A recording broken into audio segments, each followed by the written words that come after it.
In the polls by the coffee, we discussed with Terry what to do in this last session of the day, and one of the aims that we have, well, not promised to reach an agreement of common ground, but in the proposal we said that we should try to explore, make it a try to see if there are common ground across these huge differences in disciplines. It was originally it was three main disciplines: economics, biology, and anthropology. Unfortunately, the two economists have Carlo is related to disciplines. So anyway, I think that unfortunately we have to restrict ourselves now to anthropology and biology. But I think we could use some of the points that were made yesterday about economics. Oh yeah. I mean, Desmond, I think, was actually quite accurate and quite eloquent in saying what were the strong and the weak points of economics as compared to a discipline like anthropology. Yeah. I mean, and this also goes a long way to answer your question that you raised in the corridor about funding and resources and why it is that biology is such a powerful discipline, whereas anthropology is so small and weak. Because biologists, at least sometimes, on a good day, to the same extent as economists, are capable of being precise, simple, accurate, and give policy advice. Whereas many anthropologists, they would somehow present their findings in a different language, which is harder to operationalize for policymakers. Or they don't like the conclusions. That's also a possibility. Yes. But still, there's something about the whole kind of knowledge, and we've spoken about before, Henrik, that the typical kind of knowledge produced by anthropologists tends to be, to some extent, non-scalable. I mean, there is this sort of, you're drawn towards that which is really, it's just here. It's not really similar or the same as anything else. So, in other words, you need tailor-made solutions for every place, which politicians are not going to buy into because it's too expensive and too cumbersome and requires too much bureaucracy. Whereas in economics, you have an assumption about universal human nature, which operates pretty much along the same lines everywhere in the world. Yeah, but that gives you bad advice. So, I mean, it seems to me that by any route, there needs to be a policy that is highly contextual. And anthropologists are good at being highly contextual. But I think that's one of their strengths, and that can actually contribute positively to a policy that's highly contextual, and that there needs to be a convergence on that line. Economics needs to appreciate that solutions need to be highly contextual. So I think economics has to change in the direction of anthropology. Mm-hmm. But I try to rephrase what you said about how we could do now, because everyone here has been selected to this workshop for their interest also in theory, in concepts and theory and abstractions, so it's not only anthropology contributing context and detailed facts, but it's anthropology contributing concepts and theory, and we're looking for interesting concepts relating to sustainability, and if I understood you right, Terry, that we should have a round from each around the table, where each one said some concepts or focus points that would be the best or possible or interesting candidate for a common ground among us in the group. Was that what you... Yes, that's sort of like, in fact, I've been rethinking it in the following sense. Mm-hmm. That I think it would be a bad idea for me to say, I think that runaway processes are the common ground. Mm-hmm. And you say, no, rebound effects are the common ground. And David says, no, group selection is the common ground. I would like it to be, this is much more difficult, I haven't even thought this far, to say, something that I was not promoting, that I heard that could be something to build upon, that there might be overlap. And it would be nice for us to, in a sense, get out of our boxes and try to find something else that's been presented. So for me, maybe looking to economics to make sense of it, or to look to anthropology, or to look to rainfall and so on. That's how we can get creative. Otherwise, we're sort of like every other academic discussion where we each are still in our box saying, "Oh, I've got something to say. I've got something to say." I think it could be productive if we sort of went in the other direction. Now, I don't know if it'll work. That's the first thing. I don't know if it'll work, and I don't know that I can, right off the top of my head. You don't want to kick it off? To kick it off, but Yes. I just first of all, does that make sense? I think it's quite an interesting thing, and if you could kick off and set an example, then we maybe. Yeah, I wish I could. Okay. Clearly,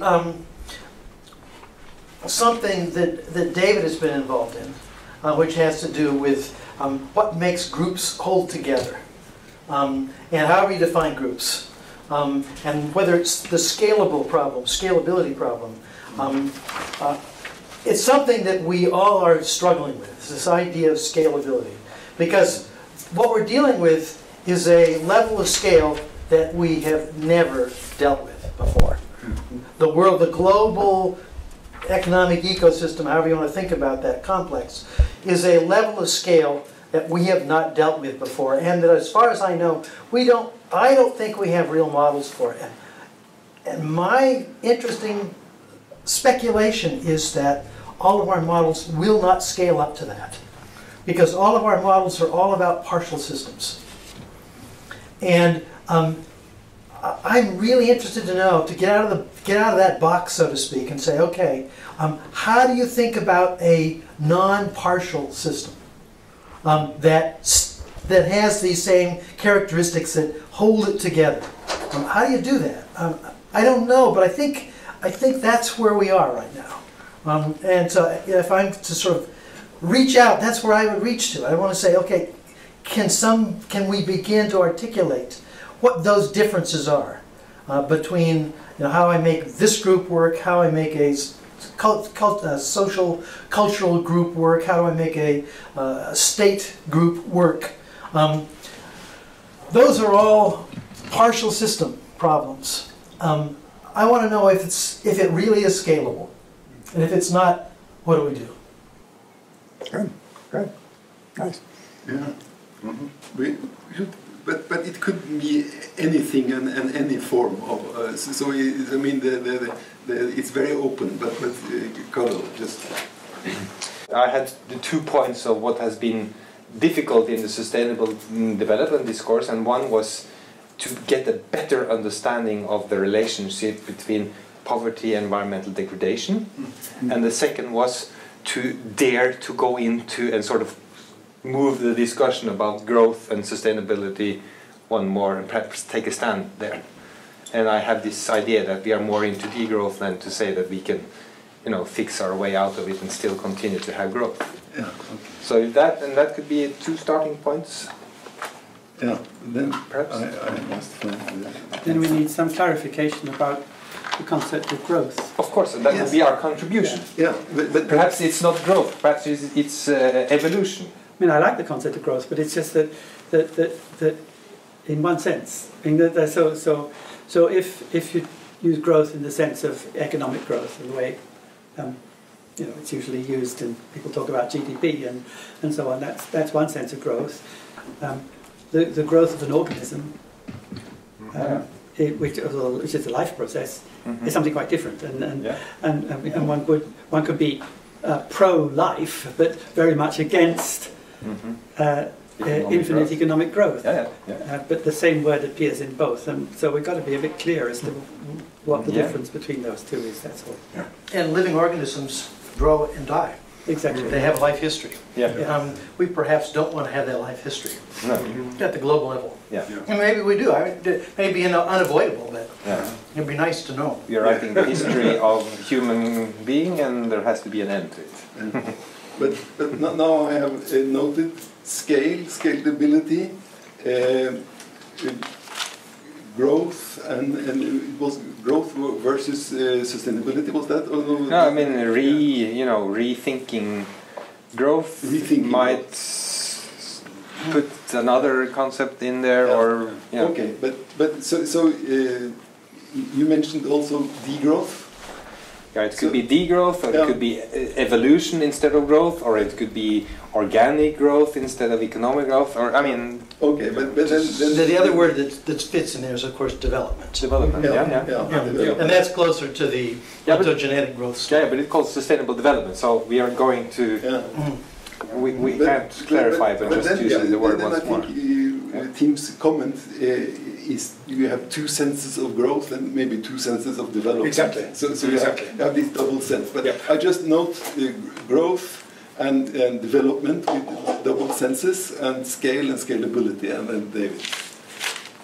Okay, well, I have two, I think, comments to make. One is I think it's a strength of this workshop to have included both the practical research projects, basically, in sustainability, along with the more academic plane of discussion. And moving forward, I think what would excite me most is to continue to combine those and to basically treat practical efforts at sustainability as a living laboratory or field site, and to bring in the people that the best of our academic knowledge, rapidly integrating academic knowledge, to bear on these practical efforts. I think that there's it's one thing I say frequently is that typically we imagine a negative trade-off between basic and applied science, but in the case of evolutionary studies, there's a positive trade-off because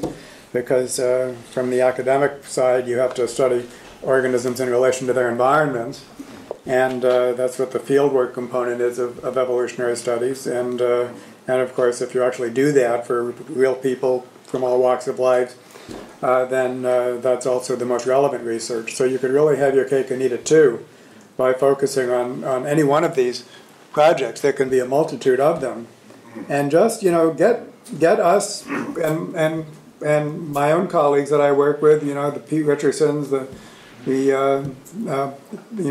a long list of them, already working very well interdisciplinarity. And one of the things about our talk in the hall I'd like to repeat is that although it's not the case that everyone is like a big happy interdisciplinary family, there is a sizable community of people that I think this might sound excessive, but actually have managed the task of integration in a way that is like you're impelled to do it. It's not hard. In fact, it's hard not to do it.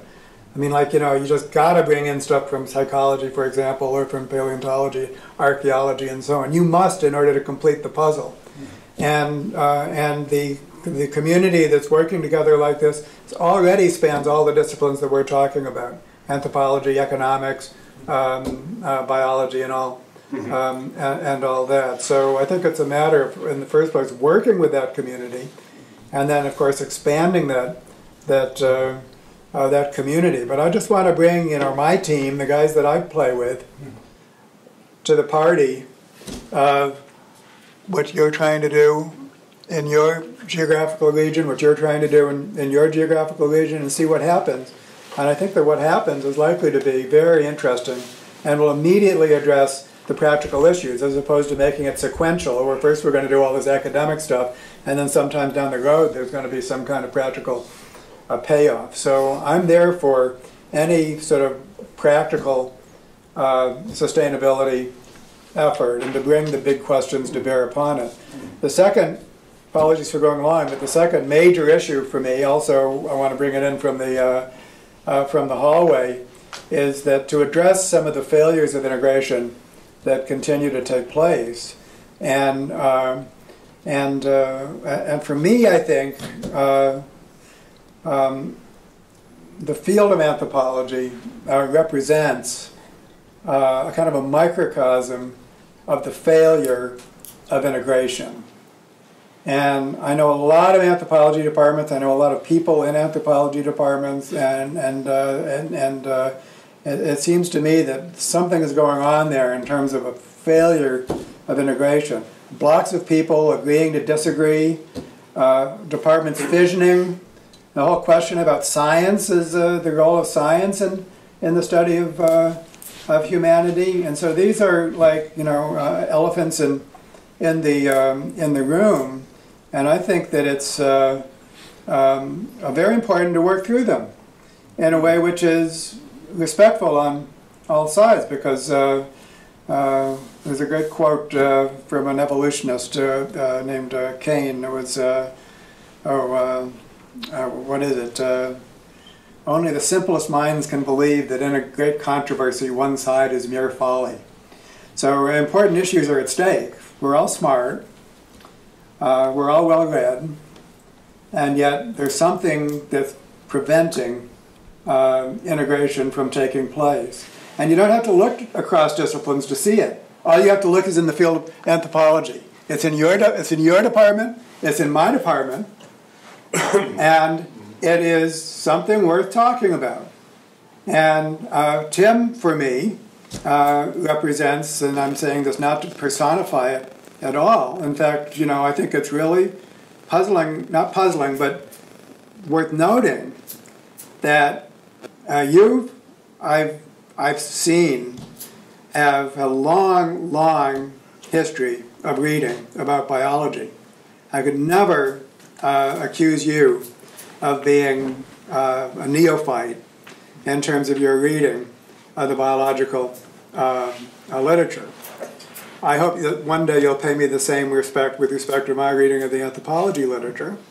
But either way, the distance between us, despite the fact that we've all made this earnest effort, is something that is really to be explored, and to be explored in a friendly way, I would hope. And the next time I get a block of time to speak, I know I'm going to pass it on right now. I think that one of the major issues to discuss here is the concept of functionalism. One thing you said, that a problem with functionalism in anthropology was that it was axiomatic. Everything was axiomatically interpreted as a function. Well, in my field, that's called naive adaptationism. And it was criticized in my field, and we don't do that. No, nor do we anymore. Well, okay, but then what's the role of function? How do we determine it? Is there a legitimate sense in which you can call a group functional, and so on and so forth? You can't get going with a practical sustainability movement effort if you're not talking in design terms, basically. We're trying to design groups at various scales, and we're trying to design evolutionary processes. It's all about adaptive design and how to get it. How it exists, to what extent it exists, and how to expand it. So make no mistake, we're social engineers in what we're trying to do. But of course, we're not the kind of social engineers that gave social engineering and social Darwinism a bad name. We have to be a different kind of social engineer. But if we're not thinking in design terms at high spatial and social, we just can't get going. That is the project. Is to function as social engineers, and that's what policy always is. So this is, we really got to get this straight and to kind of clear the air about this. And so that's my block for the moment. Mm-hmm. Yeah, right. But let me, if I can, no, because I have a strong opinion about what we should do. Okay, go ahead. Yeah, because this is exactly what I had hoped for in some way. So and your strong message now changes a bit the agenda. And if Tim and also Thomas and if you accept to take the challenge from David, I think we should take it now. Yeah, that's exactly what I was going to do in the first part of my intervention, and it will only take a minute. I think you're onto something very important, David, and I think there's a tension there which could be productive. I've been working on this Centre of Excellence proposal with an economist, and I'm going to talk briefly about that tomorrow morning. And for about a year, we were ships passing in the night. We were not on the same planet, and we were using the same words with different meanings. it was just like when, you know, the biological anthropologist and the cultural anthropologist meet in the corridor. And then the biological anthropologist says that, well, you know, the difference between you and me is that I deal with facts and you deal with interpretations. And then the cultural anthropologist asks that, well, but your facts are also interpretations. And if that's the end of the discussion, they haven't made much headway. But what we managed in the end with this Centre of Excellence was to use that tension as a sort of productive force within the project, as an integrated part of the project. So that, and we're coming back to scalability and to the question of generalization versus the unique, which is, I mean, in every, you know, every subject that we touch upon, these are sort of two dimensions which are there, which are not reducible to one another, and which have to be in attention. You know, I mean, in the early 90s, Tim, I mean, when you convened you started the Group for Debates in Anthropological Theory, a debating society at Manchester University, highly readable, was published as a book, you know, the first 6 debates. One of them, I think it was the very first debate, had the title, there was a motion, which was later to be voted upon, okay, by the public. Anthropology is a generalizing science or it is nothing. And it was defeated. And Tim says, I think you said in your notes, I mean in your editorial notes, that the reason it was defeated was probably not because of the use generalizing, but because of the use of the word science. Because it carries with it some baggage. And that's also the problem with terms like cultural evolution or structure and function, you know, terms that were introduced in social theory by Herbert Spencer and which have a particular sort of connotation, okay, in contemporary anthropology. It's kind of stuff we felt we left behind, you know, dogs years ago, okay? So we have to, you know, I think we have to be mindful of simply the terminology.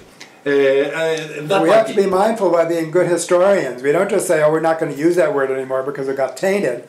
We have to be good scholars and we have to unpack what all these meanings were. We have to understand the diversity of current meanings and then we have to stretch that back to see the diversity of past meanings.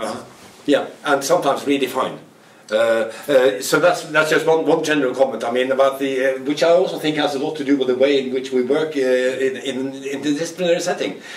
One thing is that you speak past each other because you use the same words with different connotations and meanings, and another is that there is a difference of emphasis on the notion of the scientific law, for example, prediction. I mean all of these sort of aspects of the hard sciences, which people in the anthropology department often feel uneasy about. And sometimes for good reasons. So there isn't productive tension there, I think. And we should not just walk each our way when we meet in the corridor, but try, as you say, David, to try to have some proper intellectual confrontation and see what comes out of it. Now when it comes to just the second one, and I'll be much shorter, okay, Henrik?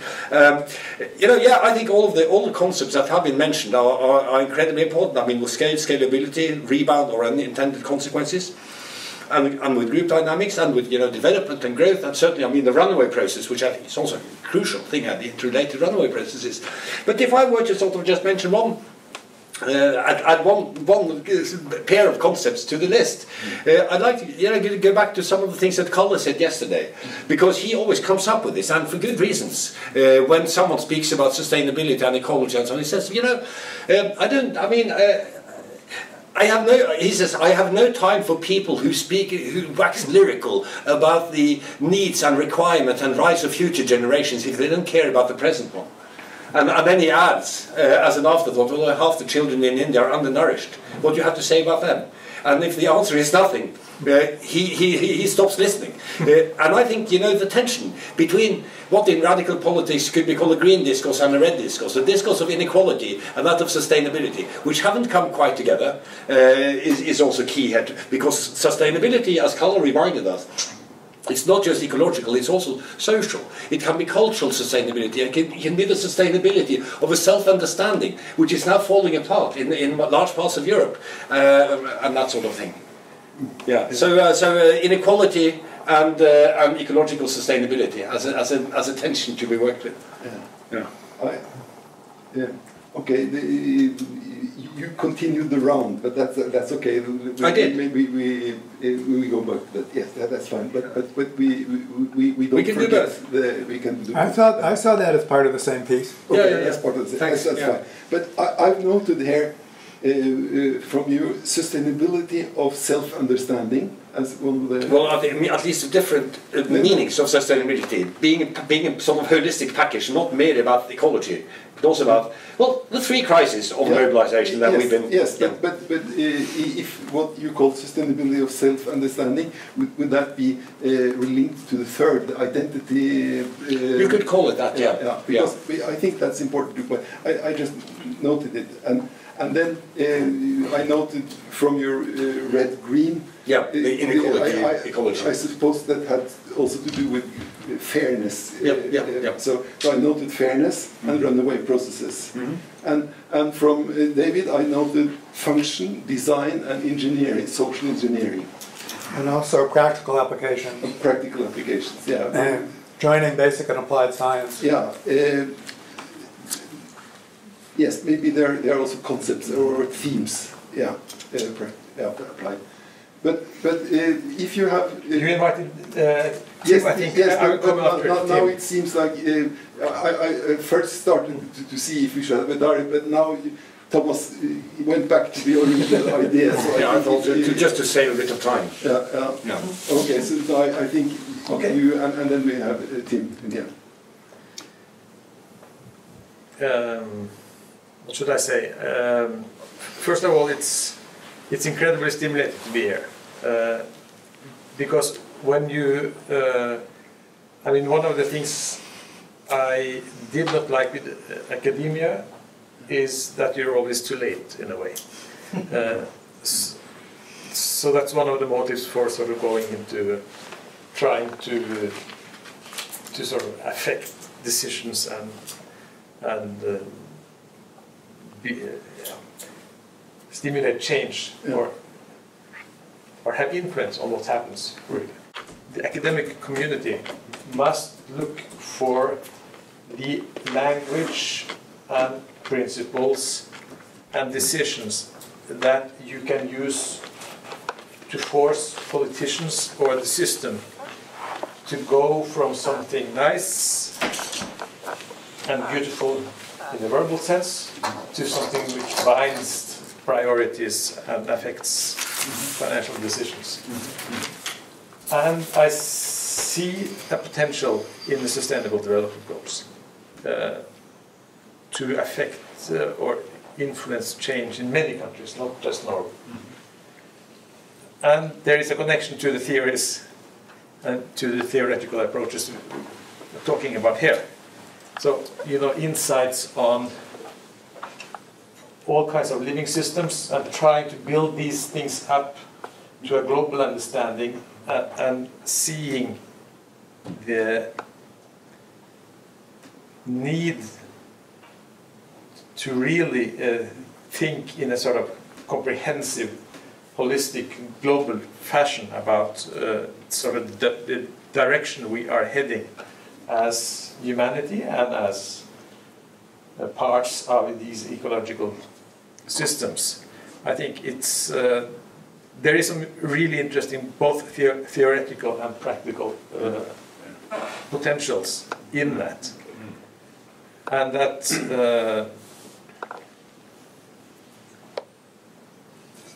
thinking and speaking in the right manner could then make that bridge not just between disciplines but between academia and decision making, which is really crucial. Lars, it seems to me there's a connection between the two of you that I wanted to just sort of bring out, and that is, and this links also with sort of the general social anthropology issue, which is we in the field of anthropology have become incredibly aware of how people in the third world have been disadvantaged, and that's a very important piece of the story. That is a moral issue that's part of the field, that's hiding behind the field, that means that any simple top-down engineering-like control problem doesn't necessarily address the Yanomama, for example, who don't want to have what I have, and denigrates their lifestyle or says that they must be like me or that they need to, you know, come off their reservations or however you think about it. That's one of the big challenges, is that we talk about global the global world, we're talking about people at all different levels. Some of them, like in India, that are impoverished and are unhappy because of their position. Others that are unhappy because of the encroachment of us and our economy. But one of the things that has to happen is that that diversity and the morality of maintaining, a recognition of the consequences of whatever we do to that diversity. That's part of this sort of human feature that sort of gets set aside when we go to engineering on us. But I think that's another thing we really have to keep in this discussion. Yeah, and that's shot through the design principles, basically. That if there's injustice, that's reflected in a failure of the design principles at all scales. So the group has to be inclusive, and there has to be justice within the group. So justice issues are essential for basically anything to work. So it's deeply, what you just said is deeply embedded in the approach. Yeah. I noted from your talk the concept sustainable development goals, because they are some kind of political fact, and somehow you confirm the interest in sustainability as the approach, but you remind that this should be able to communicate to politicians, and maybe morphodynamics is not the right concept to convince them. Don't show them Terry's work immediately. But runaway, which is another way of talking about it, yes, put it in common terms. So it is a reminder, but that's also very nice, because one reason Lars is here is also thanks to the Research Council that in their call for proposals said that we should include politics or business. So, but I don't know if you want to one way or the other or respond, but I think that the challenge from David is quite interesting, and I noted this, but my approach is, I don't know, maybe exaggerated, but I'm focused on concepts, and I think that a lot of misunderstandings and things are going on around concepts. So I still would like to have some of your concept, and maybe based on Terry's idea, if there were some concepts around here that were not your particular ones, but that you thought could be some interesting common ground. There's lots of common ground between what I was saying and what Terry's saying. We're both basically emergentists. His ideas about the cycling, the way in which that diagram in which everything is setting a constraint for everything else, and how constraints arise within processes. I have said exactly the same things in my own writing, and so there's a great deal of convergence. The divergence is not with Terry's brand of evolutionary thinking or thinking about life, but with a certain kind of brand of evolutionary theory, which I have to say is much stronger in psychology than in biology itself. And we don't have actually representatives, strictly speaking, of psychology here, but I would want to say that if there's a discipline that I really have trouble with, it's not actually biology, it's psychology. Which brand? Well, well, of course, evolutionary psychology is the worst of all, but basically with no, I've generalised. Of course, not with ecological psychology, because I'm a huge fan of Gibson. But with hardcore cognitivism, I find it almost impossible. I've tried. So my thing is that I am feeling battle weary. I've been for decades. I've been trying to establish a conversation and a common ground within anthropology between the sociocultural and the biological wings. I have tried, and every attempt has foundered upon the inflexibility of the biological side. That that there are problems that anthropologists have in taking on board a standard neo-Darwinian explanatory framework. And these are problems that are so fundamental to the discipline that we just can't accept them as they stand. We find them morally, ethically, and intellectually problematic. They're particularly in a post-colonial world where we can't simply treat what other people say and do as so much grist to the mill of our analysis in terms of our models. Because people are telling us things about the way they understand their relationships with animals, with plants. And we need to take those things seriously. And if we take those things seriously, then the kind of logic that underpins Darwinian theory, it literally falls apart. We can't think in terms of the selection and the variation in selection operating on populations. It doesn't work that way. Of course, there's also the problem of whose knowledge is the knowledge that is going to count. How is it that a scientist can recognise what people are saying and what people say they know through experience as culturally transmitted beliefs about the world? How can you regard other people's knowledge as simply the beliefs that they happen to have? If you were to turn the logic of neo-Darwinian cultural evolutionary theory onto ourselves, onto our own theorists, and say, what if we said that what you write in your papers, what you deliver in your conference speeches, are expressions of your culturally transmitted belief?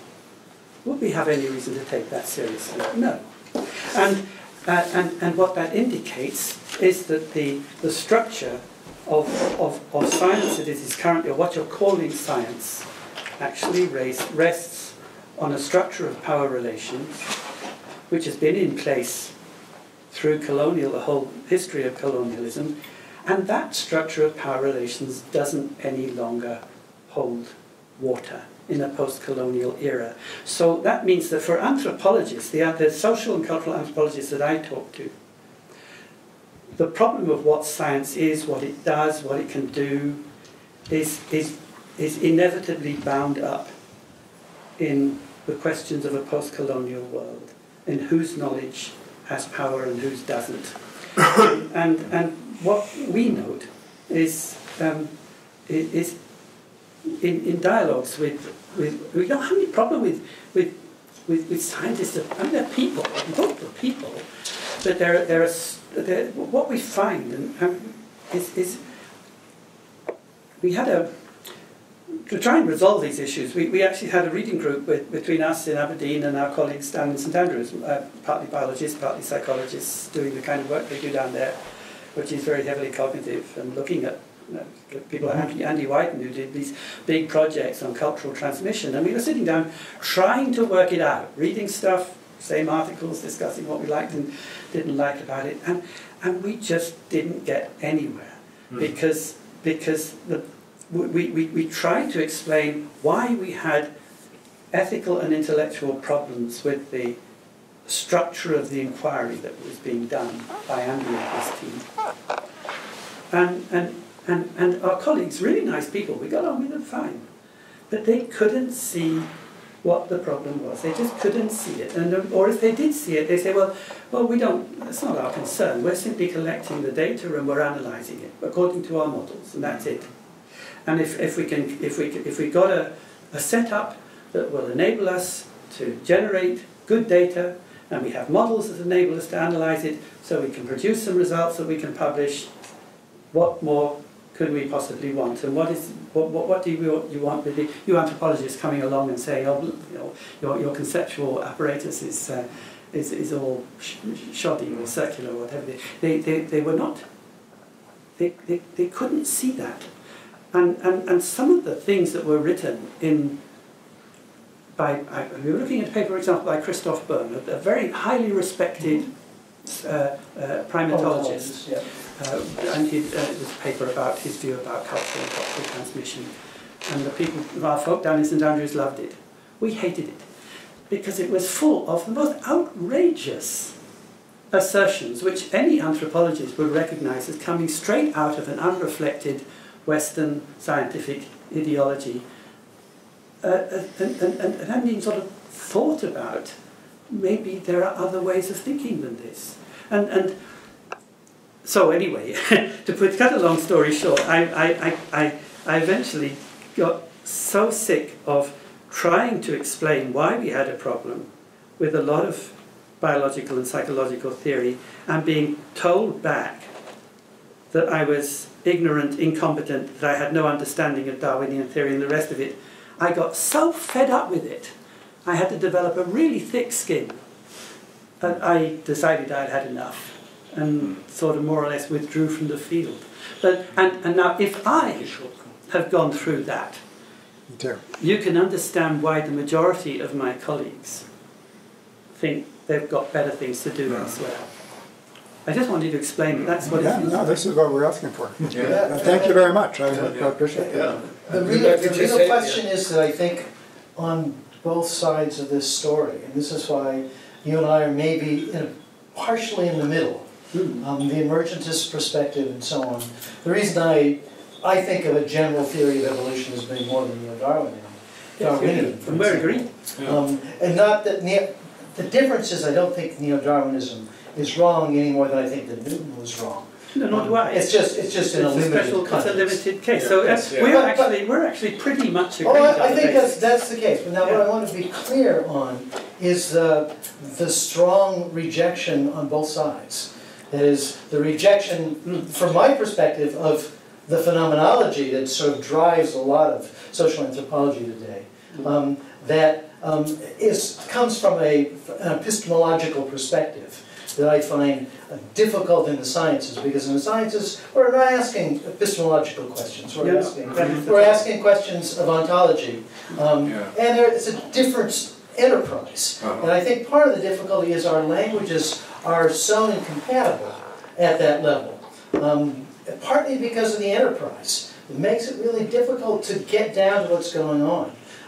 I've often speculated that I should call what I'm interested in is an ontology of epistemology. It's how is it that we each came to our epistemologies, and what are the ontological preconditions that led to these differences that we see in the sciences. I don't think we've resolved that. I think it has to do with questions of the nature of information, the nature of meaning, the nature of value. We don't have a good science that crosses that threshold. That's an area that needs to be handled, and it's exactly the dividing line that has torn my department apart, has torn Stanford apart, has torn Harvard apart. It's a remarkable challenge, but it's the challenge that we should be facing. I would say that things are probably worse in the US than they are in the UK, and it's not been quite as bad as that in our place. But and there really are difficulties about language. It's even style, the way stuff is presented and what is expected of journals. But one of the things that when we had our discussions with some people, the folk in St Andrews, one of the things that really scared me was when they said, and these were postdocs mostly, and they said, we read articles up to about 2 years ago. And then we only read anything else if our professor tells us that we should. and what's the matter with you anthropologists who spend all your time in the past going over and over, rummaging over your intellectual ancestors? And I didn't know why I was appalled. We were talking about systems of perception and action. And our interlocutors, because they've been brought up on the cultural evolutionary theory of the white and variety, had never heard of von Uexküll. They didn't know about Gibson. They were they were people who were writing scientific stuff and basically, in a very clumsy, opinionated way, reinventing the wheel that have been invented decades ago by people who just don't happen to have entered the big mainstream of biology and psychology. So Gibson's still a bit on the margin, and von Exkull is regarded by mainstream biologists as kind of weird. And yet in where I come from, and in the sort of my intellectual bedfellow, if you like, these names are big. They're founding figures. So why is it that we have the generations of young scientists who are almost completely ignorant of fundamental literature in the field because they've been brought up in a system that regards one particular line as the right way to go and has basically hived off the rest as irrelevant stuff, which is of only interest to antiquarians. But ultimately, that's on both sides of the game. This is CB's no, right? This is no, because in anthropology we aren't told just read the last 2 years. In other but that's not always the case. Let's move on with the list. You go. Yeah, just a couple of very brief remarks. I mean, as you know, Tim, I'm also a social anthropologist who's always been interested in biology, and I've written 2 books with a biologist, one on selfishness and one on competition. The one on competition really ended with 3 chapters on cooperation, okay? And we never came up against that problem for some reason, and I've tried to interpret why that is. And it's probably because he's not, this guy is not a selfish gene, as it were, kind of biologist. He's more like, the present company, with an open mind and nuance. And in fact, there was a TV series in Norway about 5-6 years ago which did a lot of damage to the interdisciplinary dialogue by highlighting and parodying, really caricaturing the contrast between the 2 cultures, with the natural sciences continuously getting the upper hand. That was part of the dramaturgical. So they got some really weak, sort of intellectually weak humanists who said a lot of gibberish about, we don't care about, natural sciences, why should we, everything is socially constructed. And then they got the top people from the United States on the other side. None of them were biologists. They were psychologists and linguists and so on, because the biologists were too nuanced. They couldn't use them. They needed people who were polemical. So they found the Steven Pinker types on both sides of the Atlantic, who gave them the strong message. So these are sort of, I call them the Pinker youth, they're sort of the Pinker Jugend, So that's one thing. And so I think it's very much a question of which biologist you sort of. And secondly, I think, Tim, since the 1980s, there has been a lot of development. There are biologists. And they're approaching our ways of thinking in many ways. There are biologists I've talked to very successfully. People like Barbara King, Jonathan Marks, you can name plenty of them, who have a kind of intuitive grasp of what we're at. We're talking about social relationships and how they work, and who speak a common language. We produced a book on integrating biosocial anthropology. There are, and Agustin Fuentes, there are plenty of biological anthropologists that I can very happily talk to. And that's why I get so annoyed when other ones come along and say that the position that I and my colleagues are taking is anti-science. Because I say the debates we're having, there are probably far more people engaged in those debates within the sciences than there are in anthropology, because there are not that many anthropologists.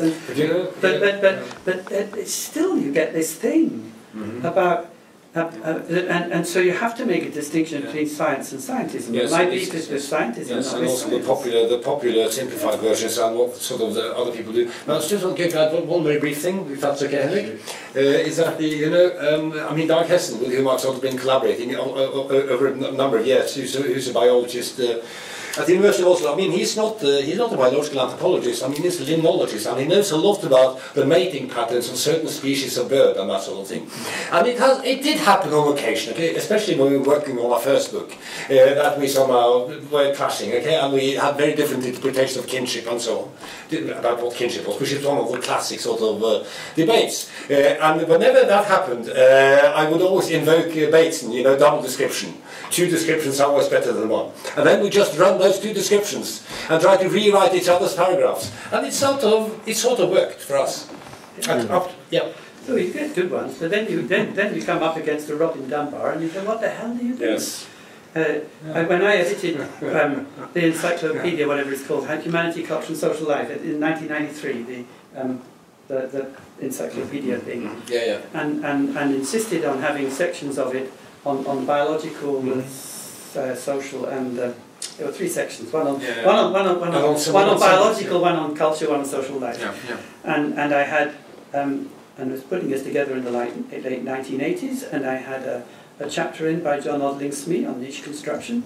I had stuff on demography and disease, and I had in the social section Alan Barnard writing about kinship.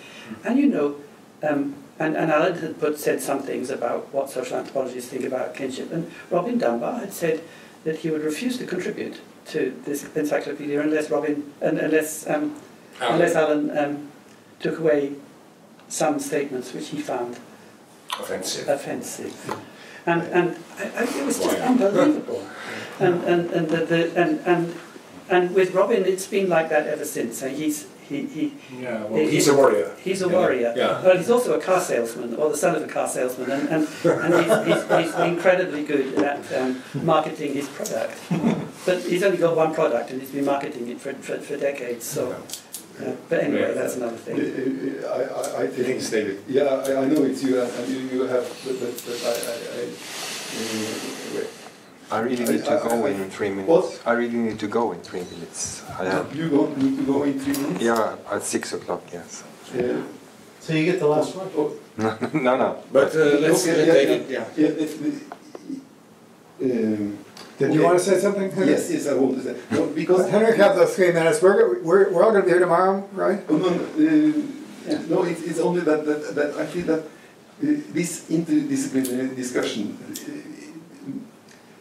somehow, when you tell the list of names you can talk to and names you cannot talk to, and some are okay and some are stupid, somehow none of these statements address the real,